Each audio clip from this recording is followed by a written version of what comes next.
Mayambu Amazing Bible Prophecy Ministry na Sanctuary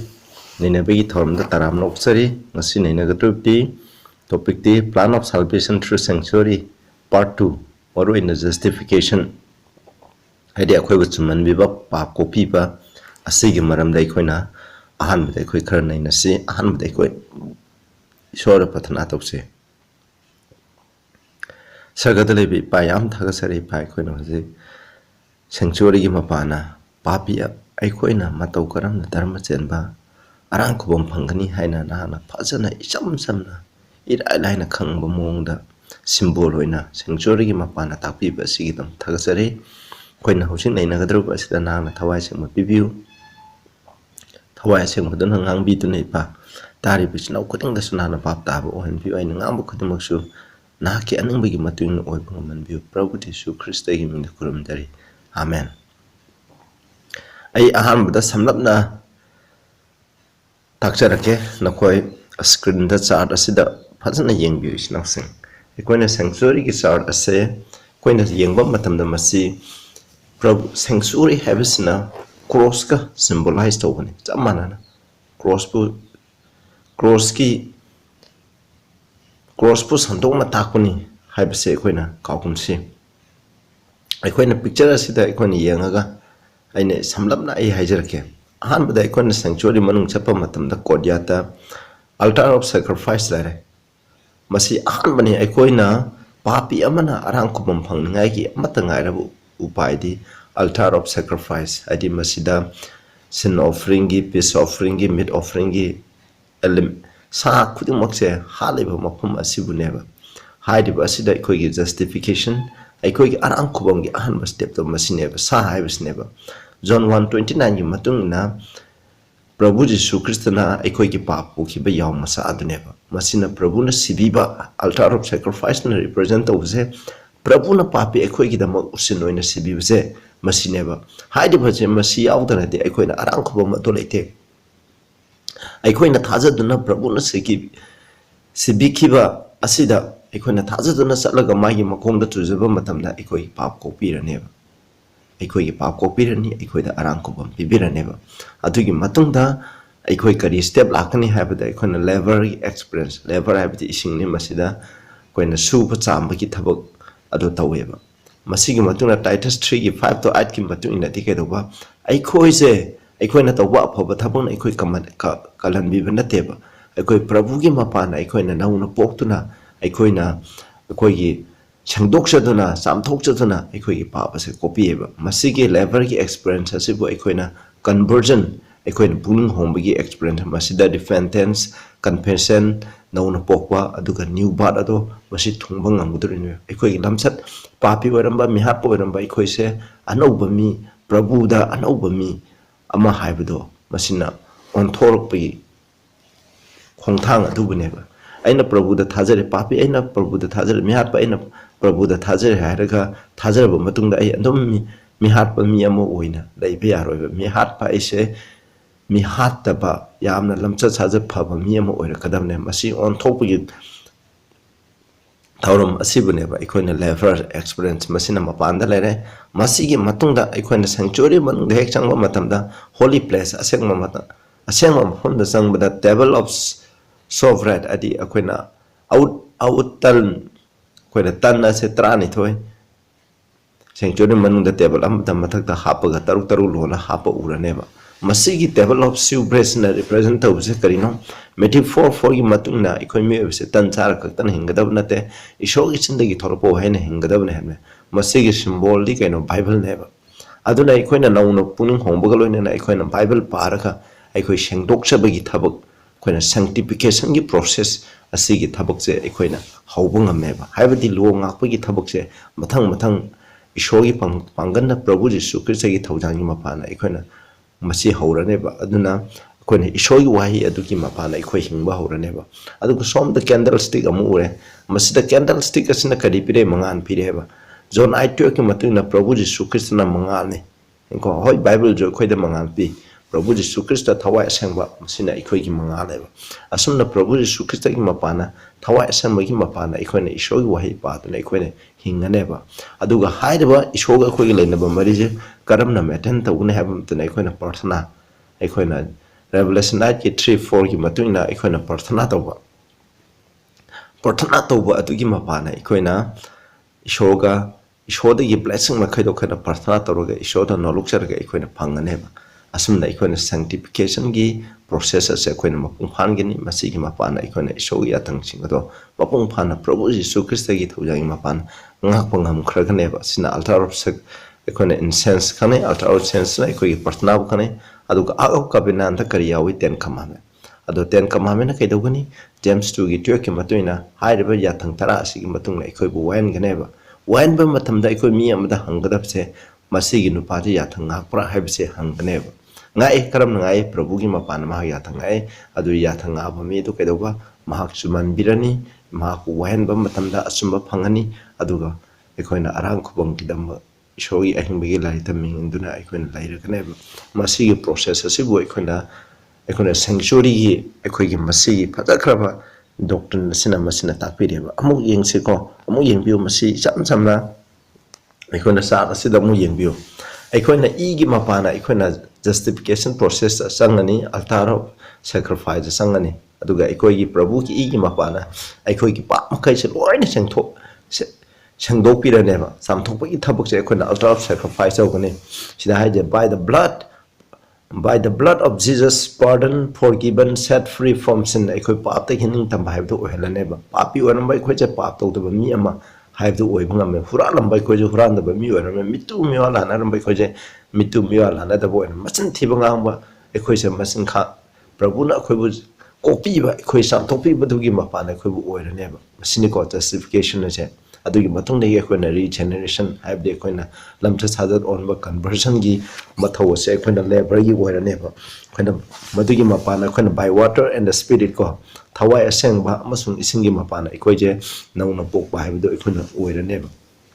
Masina Nona Pony, Aduga Equa, showing Masano passing or a caneva. New Covenant, Adotung Bahura neva. New Covenant Mapana, Shogi, when that Tangado Equi Tamoy the Lehela neva. Masinico. Madugi Matungdaki Equina sanctification process aure. Masina Kaidova Equina, Ishogi Wahigi Mapan. Prabhu Jisu Christa Gitarma Semba, Mahaki, Tawai, Adugi Mapana, Equini Hinganeva, Adugi Matanga, Equina, Asangbi Mahising Adi, Prabhu Jisu Christa Gilamsat Singato, Equigi Punsida, Utopa Horoganeva, Masibu growing in grace, sanctification as you work on a Taujanda. Saukatba, Academy, Saukalakwa Haina, Equina Kanara neighbor Masik process. I think Matunda, Judgment, Hora never. Judgment, I see Matunda Judgment, Equina Shogi Lona Ko, Equina Pichar Toroni, Aduga Lone Highway in the mission Aduda, Aroy Buwan Matam, the Arankhubamgi Thourang, Pig never. Masigi process, a Sibuni, Equina sanctification, Haina Equina. Equine adjustment, sanctification, machine sanctuary is in a tapiri was a machine never. Equine matang, Equina, step by step, a quick minesico, Shinausen. Quina coidata, altar of sacrifice, Equina, combine equates to chumhanbiba, having Madame the Yangche, I pass it right, no Leviticus, chapter 4, the sin offering in Madame the Pani, had the altar of sacrifice, the morning culture, burnt offering, peace offering, adig meat offering, aduga maruina sin offering je kat leba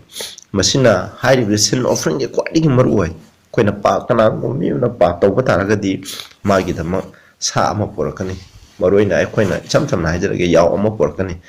hameng na traga yaw ado hairi bedo adugi makota pa pe do na magi makut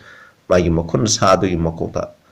pairani aduga magi marang khudi mo sa adu thangchalani aduga mama sa amana sa adu hat kaneba asmai toroga Equina Madugi E. Purohina Puraka Sankragani have his name. Aduna Equigi Dama, Equigi was annoyed by Yaudi, Equina John 1:29 Matuna, behold the Lamb of God which taketh away the sin of the world. Equigi Papo Bikiba, Equigi Dama Usinoi Bikiba, Equina Tauba, Equina Pangada Pak, then the Kudamopo Bikibidi, Prabhu Jisu Christa never. Aduna Prabuna Sibiba say out and Equina Arankhubamgi meditation of sin. Aduna Prabuna Nangaikim Hotchenduna. Quina Usinoi do not Sibi crab never. Masi get tabok torom could do much, Quina altar of sacrifice asina Prabhu na cross sibibudo madubu neba masina pungto ibise Prabhu na sibiba adugi mapana ikoina Arankhubam ado phangmune masini ko aduge Hebrew 9:22 da haje almost all things are by the law purged with blood haje hiram khudima law khudima kon ceremony gi law khuding da I yaudana sengdok amta leiteba loina ma I gi mapana sengdokani without shedding of blood is no remission habdi sa hat pa yaudana I ta ba yaudana di pap kopi ba pap sengdok pi ba se amata leiteba masi aikoina khangadamni sinausing aikoina Arankhubam da kwaidigi maru oibiche masine I ta ba yaudana di aikoina pap kopi ba leite pap I na aikoigi pap khudimak se sengdo I habisine adubu sagi yaw sa hamengi I na aikoigi pap se sengdok pangam na te sinausing aikoigi pap ti Prabhu Jesu Christ gi maman yam do I na sengdok pi bane I ta ba habdi aikoina thawai habne thawai lo ba habne asi ba habne aina pap taro gadi ishogi wan ja thakna ingonde gi darka lebese aigi thawai aigi punsi habsine ba hairiba aigi punsi je krai de yawi aikoina I de yawe ba koina Bible da koina Leviticus ta pa ba matam khangni ko I da aikoigi thawai ase yawe ba uduna I ta ba matam da aikoi thawai sirabni ishorna aikoigi aina pa to grade ishorna aigi I je darka leba aigi I je darka leba haibde aigi punsi darka lei habse masine ba masi ka su ka bignu masi khangda buduna maram hoidana hoji mi kya maramna Arankhubam gi maram da Bible gi maram da aran ma kya maram sando ibse masine ba aina pa torodi aigi pap tu ki usin oina aigi life se darka lei habse masine ba Romans 6:23 da pap ki atoman di asibani habne asiba aigi punsi adune ba pap torodi ishona pap to mi khudima sibagi da dipi da sungai leite ishona shori yamna min shawi thawjana copy hai adum oina ma sinausang aina pap tarogati aina madugi dandi do aina phangadabne pap to mi ado dandi phangadabne Lucifer na taroga Lucifer phangani Prabhu Jesu Christ na pap to batarasu mangda masi asibagi dandi do phangane ba sinausang adubu aikoi gi nungai ba pawdi kaidoba Prabhu na nang aina pugadaba pap ki dandi aigi mahutto Prabhu na sibi khreba kanamtana aikoina aigi punsi gi mahutse kanamtana sargadut ki sargadut amagi punsi na su mahut sinba ngamba oithokte maramde aikoina thugare bse ikoi lo ni ishogi lo haibse ishom sam ka sengba mane aduna aikoina masigi damo ishogi lo thugai pu asigi mahut pi gi haitade akhoi punsi na traga lo asig mana bom pi gi damne haiba lo asig mana badi standard mana badi aikoina pi ba ngamroi maduna Prabhu na sibi ba tai habse Prabhu na tai panta laga pap yaudaba punsi ma hingame ba aduna logi tarka leba khudumok to mana mi ebigi son khra bakchang se lawruga loina mana thungan kheba asmai to dana mapung phaba usin adu oike yaw kat matam da su pap sin offering yaw propom matam da pap yaudaba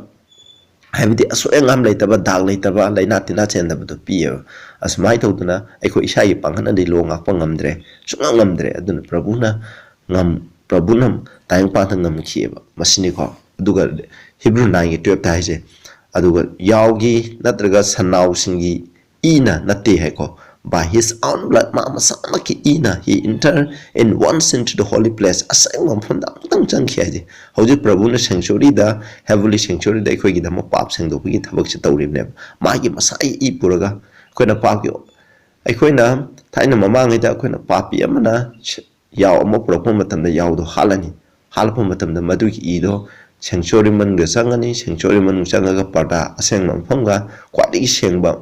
mafamga ani gi khado ni ba parda aduda khudom bina lupaga I ado aikoina ten commandment darka lai habdo madu gi matu ina ten commandment transfer tawrane tawri ni khudom bina tarera lupaga kapsalane ba maduni ko aduga deo ben tomi gi matamda na hairib ido ten commandment gi mathakta direct aikoina kapne ba numit adida pap sang dopi thaba aduni hoje Prabhu na akhoi gi tamam masi gi pap sang dopi thabak che hoje sarga da sathari bne sinausa aduni Prabhu gi ina akhoi gi pap sang dopi thaba ase tawri ma ki mapa na akhoi gi pap ko bi thaba ase tawri ha ne Ephesians 1:7 the haibi gi matuina ma ki gi mapa na akhoi gi pap ko bi base phangni ha ne ma ki ma kai ba thaujan adu gi mapa na Prabhu na nang aigi damak cross laga aina puga da pa ki dan khudum mana pubira sibi base masi thaujan ne ba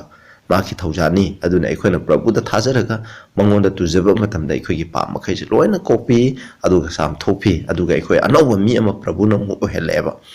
चिनावसंग अखोना कावरोइदबसिने first Peter 1 की 19 दजु हाइजे ममजामदबा याव अमगुमना दाग लेत्रबा spot यावद्रबा अमकपा लेत्रबा याव अमगुमना ममजामलबा इना अखोगी पाप असे सेंगदोपी हैना First Peter 1 की 9 हाइदे होइना मु मथंग यंगसे आइसा 53 की 4 to 6 की मथुंगना अखोइना फंगदबा दंदी अदो प्रभुना पुबिखेबा अखोइगी पाप मखैदो इशोंगदा मंगोंदा पिबिखे हाइबसिने मसिना हाइसे अखोइना सिगदबदुगी महत्ता मांगना सिबिखे अखोइना पाप के अथोमंदे असिबनी अखोइगी दंदी फंगदबदो प्रभुना लोइना पुबिखि हाइना मसिदा पिरि अदो First Peter 2 की 24 दा हाइके मसिना को मा मसामक्ता अखोइगी पाप अदो मा के हक्चांगदा पुबिखि एमने अखोइना पुगदबा पाप की दंदी अदो प्रभुना लोइना लौबिखि ऑन उथक्ता हैबदि क्रॉसता कैदोबगिदम अखोइ पाप थादोक्तुना being dead to sin अखोइना पाप सिदुना हैबदि पाप थादोक्तुना अखोइ धर्म सेंबा फंगनबगेना by whose stripe we are healed अखोइना अरानबा तौरदि अखोइगी Saifu दंदी अदो अखोइना फंगदबनेबा अदुबु प्रभुना मंगोंदा सैफम मंगोंदा अखोइना फंगदबा सैफमदो प्रभुना फंगगा अखोइगी अनाबा पाप के अनाबदो महाना फनबी हैबनेबा अदु First Peter 3 की 18 दसु पाप की दम प्रभुना अमक्तंग अवा नंबिखिबा हैबदि क्रॉस सिबिखि अदुगा धर्म सेंबा प्रभुना धर्म सेंदबा अखोइगी दम करिगी दमनो मसिगी मपाना अखोइजे ईश्वरगी मनाक्ता पुरकनिंगाइगी दम अदुगा अखोइगी हक्सांगदा पाप असे हातोक्तुना अखोइगी हक्सांग असे सेंदुना अखोइगी हक्सांग यानिंगबा पाप खुदुंग तोलोइना हातोक्तुना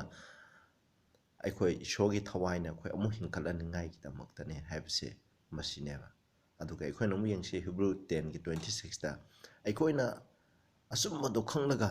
असुम्बगी ज्ञान अदो फंगलबा मतुंगदा अखोइना पाप तौबा तारदि अखोइगी दम मखाताना पाप की दम बलिदान अदो अखोइना सैक्रिफाइस अदो लेते हैबने कनागुम्बा मीना हाय अखोइना प्रभुदा थाजरगा प्रभुना अखोइगी दम सिगिबिदो थाजबा तारदि अखोइगी पाप कोपिरे अखोइदा अरांखुबम फंगे अदुना अखोइ पापी ओरसु करिसु कायदे अखोइना ईश्वरगी याथंगाको दरकार लेते कनागुम्बा मिसना है मसी आरानबनी यंगुइ चिनावसिंग अखोइना खुदमोइना अखोइना हुजी Hebrew 10 की 26 ना हाइबसे अखोइना खंगना अखोइना पापनी दो खंगना तौरदि प्रभुना अखोइगी दम क्रॉस सिबिबदो अखोइगी बलिदान ओइदि हाइना मसिदा बाइसेना इरेबा खुदमोइना अखोइना हाइरबदा अखोइना लाइबाकी लो अमा अइना थुगाइरे अइना मी हालुरे नत्रगा कनागुम्बा नुपी मसाबु अमबु अइना इज्जत लौरे मदुगी दंदी अदो अइना सही मंगा नत्रगा सही तरा जेंदा लैरुरे जेंदा लैरुरे अइना दंदी अदो फंगे दुगा थौलाबा मतुंगदे चिनावसा अइना अमु मी हाटपगी थबक तौबा तारगदि अइजे अमु जेंदा संगुदरबा अइजे अमु दंदी पीदबा तौरोइदरबा सरकारदुना दंदी पीगने हेना कनबा दंदी पिरकपय हानदि अखोइना सही अमा जेंदा थमंबा याय मी हाटपगी अदुबु मथंगदा अमुक मी हालदि अइजे फारसी फावबा तौरो हाटपा यायबा मसी खंबियो अखोइना कावरेदु क्रिश्चियन आइबसिजु मसी पृथ्वीगी मफम खुदिंगदा चलबने मसी लोसे सनहरिने अखोइना ट्रैफिक की लो ngasi थुगाइबा मतमदा अइना मदुगी पेनाल्टी अदो अइना पीखरबा मतुंगदा अमुक अइना हयेंग नोंगालगा मदुगी ट्रैफिक की लो दो अमुक थुगाइखरे अइना ngarang दंदी दो पीखरे अइना ngarang की मदुगी पेनाल्टी फाइन अदो अइना पीखरेना अइ ngasi जो अमुक थुगाइबा यागदरबा मदु यारोय को इचनाउसा सुंगा यारोय अइना हुजिक पेनाल्टी थुगाइखरबा मतुंगदा अमुक ngasi जे अमुक जु ट्रैफिक लो दो हंजन थुगाइबा तारदे अइ ममै थंगदे अइ जे जेलदा फाउ लेरखनेबा हेना नंग खंगना थुगाइरे करिगिनो हाइना दंदी दो लाखनेबा मसिने अखोइ क्रिश्चियन की पुंसि दु साम माने अखोइना प्रभुना नंग अइना पुगदबा पाप की दंदी खुदमो तो प्रभुना क्रॉस पुबिखरे हायरगा अइसे मी हाटपा अइना मसिन थिबंगांबगी सोयाथंग थुगाइबगी पाप तोपगी दंदी दो प्रभुना पुबिखरे अदुना प्रभुदा थाजरगा अइगी पाप दो कोपीबा फंगे हायरगा अमुक प्रभुना कोपीबा असिगी मपान अइजे अमुक मी हाटपा अदुम ओहेलबा अइजे पापी ओइना अदुम ओहेंदुना हिंगबा तारगदि प्रभुना नंग अइगी दम क्रॉस सिबिबसे कानदेबा सिनावसा प्रभुना क्रॉस सिबिबसे होय अइना पना थोखिबा पाप मयाम लेरसु प्रभुना कोपीगनी कोपीबदा नतना कोपीरबा मतुंगदा अइसे अइगी पुंसिदा माहना थौजान पिबिरगा शक्ति पिबिरगा अनौबा मी हायबदो ओंथोपा ngamगनेबा madu onthoktriba makhaydi aikoi prabhuna kanbiroiba aduni adugi onthokpagi thorang adubuni akoina pungning hongba akoina aduga pungning holab matun akoigi pap haidok sarani akoi nauna poni isingdagi amsung thawaidagi aduna akoi khristianabi punsida adu laiming loba lakani mathang aikoina step singje mathang lakani habisi nause masi khudamase aigi pangana nate prabhugi mapanani habisi masine aikoina aroibada ina quotation amakak pajakrake ko masida first election message book 1 gi page 1 page 363 ga 364 da hai masida sidai aikoina ishogi yathang ado thugai khre aduba ishogi lo gi mapana lo ngapi mapana mi kana amta busuman biroi aikoina afaba myam tawsuna akoi isai pangana afaba myam tawduna su aikoi se ishogi asengba dharma chemba aikoina thugai khriba lo do maduga sangdamnabda akoiche maman yaudeba aina afaba myam tawra aina lo ngai isai pangana lo ngai harga chu ishogi asengba lo aduga sangdamnabda maman yaudeba adubu aikoina Krista da thajabagi mapana ishogi masanu pagi dharma chemba adu aikoina claim tawbi hai madu aigini haina claim tawbi hai machigo mapung phana maramdi prabhu jisu kristna do ki darka laiba khudimok to mahaki miyoebegi son krabas akoigi haksang ado lawraga mahana lo gi darka laiba khudimok to mahana thungan ki lo gi damak sira papi gi damak lo na sira piba aina pap tawba matanda papi amna pap tawba matamda lo na sisu haina sira pi kibo yathang pi kiba do aduna wayan pi kiba do prabhu jisu kristna pubi kieba aduga mahaki damak papi aikoi damak mahangna pap sengdok pieba atonement ado tawbi sengdok pi geba maramdi aikoina mangonda thajaba mi makhaina sidaduna lomba naidaba punsi ase phangningai gi tamuneba ado haidiba lomba naidaba punsi ase akoina asengba thajaba aduna prabhu jisu krista gi dharma chemba do loksalani aduga papi aikoise krista ga loinana pap thadokpa ngamba mi oiraneba aikoigi pangana nate ko pap thadokpa ngamba habse prabhu gi thaujana magi sakti adugi mapana oirakpani hamne asmai tawdana aikoina ishogi lamcha sajat to saru yawbang ngamani asmaina ishogi panganga aikoi mi oibegi anise punjanara aneba asmai tawrga asmaina punjalakani mi oiba habse haiba inba yawtana aikoibu kanbiba ngamba nateba adubu aikoi isamakna masi tawgadaba nate kristana aingonda papi mangonda ko tabak sudana ishogi aningbado tohaningduna mahaki afabado tohangadabneba mi amana maha masamakta masana tawba tabaki mapana kanbiba ngamlagadi mahak masangonda ko haraujani kariguma khara lay adubu aikoi isagi pangana arangkubam pangnabu honabase masidi kena offering katpaduga samane koina krista yaudana aikoina tawba khudimaksidi masagi oijaba thiba amasum pamna molalabane adubu thajaba adugi mapana aikoina ishor thajaba adugi mapana akoi ishoda jahanbi aikoina ishobu lokshan biba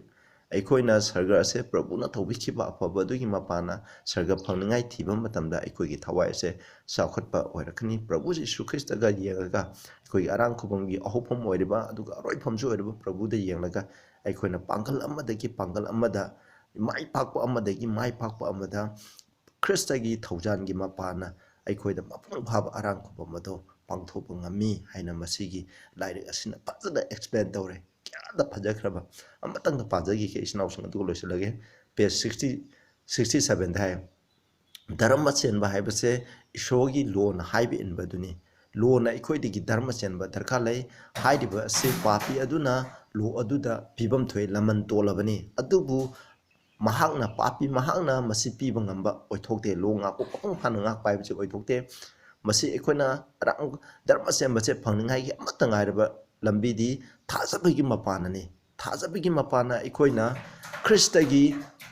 tawbi ki phaba makhai ado haidi ma ki dharma semba ado ikoina ishoda purpa yai adu prabhuna mu ishogi masana pagi haiba inba do papi adugi maki account da mana pibibe hapirane ba mahut oina lepiramne aigi mahuta mahana lepiramni kristagi dharma semba na akoi mi ebigi haiba in ekoigi asoiba ekoina haiba in bangam da bado madugi mahuta lepani ishorna kopirani ishorna suman birani aduga puning honglaba thajariba ado ishorna kokpirani chumhanbiraneba mahakse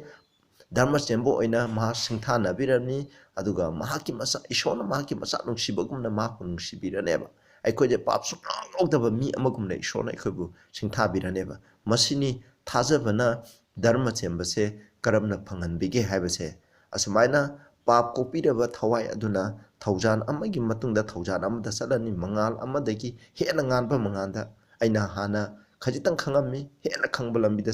ꯆꯠꯂꯅꯦꯕ ꯁꯨꯝ ꯈꯪꯍꯟꯕꯤꯔꯅꯦꯕ ꯑꯁꯨꯃꯥꯏꯅ ꯇꯧꯗꯅ ꯃꯥꯅ ꯍꯥꯏꯖꯕ ꯌꯥꯏ ꯇꯥꯏꯇꯁ 3ꯒꯤ 5-7ꯅꯤ ꯑꯩꯅ ꯇꯧꯕ ꯙꯔꯃ ꯆꯦꯟꯕꯒꯤ ꯊꯕꯛꯅ ꯑꯩꯅ ꯇꯧꯕ ꯑꯗꯨꯒꯤ ꯃꯇꯨꯡꯅ ꯅꯠꯇꯦ ꯑꯗꯨꯕꯨ ꯃꯍꯥꯛꯀꯤ ꯊꯧꯖꯥꯟꯒꯤ ꯃꯄꯥꯟ ꯑꯩꯕꯨ ꯀꯟꯕꯤꯕꯅꯤ ꯃꯍꯥꯛꯀꯤ ꯊꯧꯖꯥꯟꯒꯤ ꯃꯄꯥꯟ ꯑꯩꯕꯨ ꯆꯥꯝꯊꯣꯛꯄꯤꯗꯨꯅ ꯑꯩꯈꯣꯏ ꯂꯝꯆꯠ ꯁꯥꯖꯠ ꯊꯋꯥꯏ ꯑꯁꯦꯡꯕꯗ ꯑꯩꯈꯣꯏꯅ ꯑꯣꯟꯊꯣꯛꯇꯨꯅ ꯃꯍꯥꯛꯅ ꯄ꯭ꯔꯚꯨ ꯖꯤꯁꯨ ꯈ꯭ꯔꯤꯁꯇꯒꯤ ꯃꯄꯥꯟ ꯑꯩꯈꯣꯏꯗ ꯃꯔꯥꯡ ꯀꯥꯏꯅ ꯄꯤꯕꯤꯔꯦ ꯍꯥꯏꯕꯅꯦꯕ ꯑꯗꯨꯅ ꯃꯍꯥꯛꯀꯤ ꯊꯧꯖꯥꯟꯅ ꯑꯩꯈꯣꯏꯕꯨ ꯆꯨꯝꯍꯟꯕꯤꯔꯦ ꯑꯁꯨꯃꯥꯏꯅ ꯇꯧꯗꯨꯅ ꯑꯩꯈꯣꯏꯁꯨ